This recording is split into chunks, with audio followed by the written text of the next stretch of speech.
on ne prononce pas de mantra.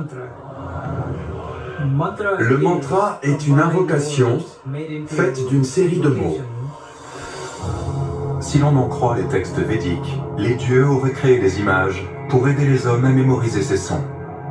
Des motifs élaborés, appelés mandalas. Les mandalas sont un moyen mnémotechnique pour aider à la méditation et au chant.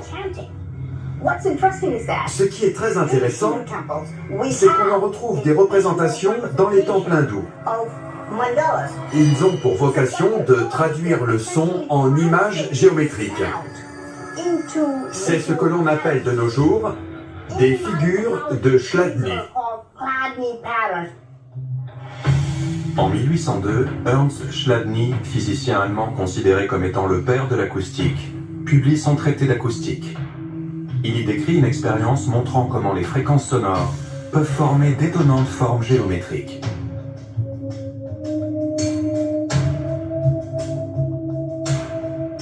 Ceci est un plateau de Chladni, du nom de son inventeur.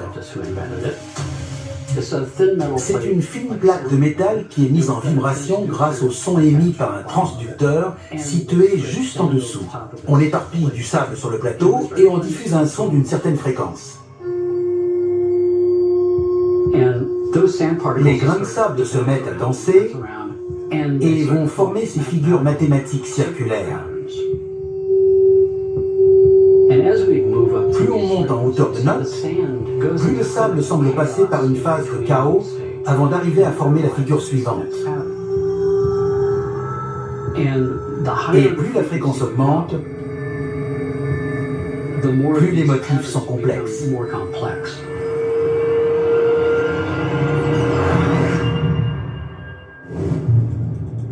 Dans les années 1960, Hans Jenny, un scientifique suisse, a remarqué quelque chose en étudiant les figures de Chladni. Il a diffusé le son homme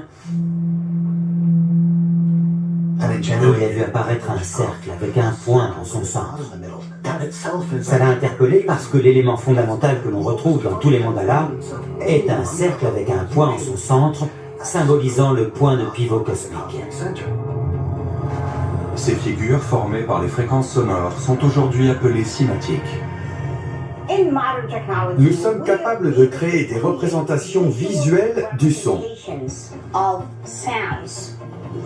Mais ce qui est remarquable, c'est que ces figures sont visibles dans de très anciens temples hindous.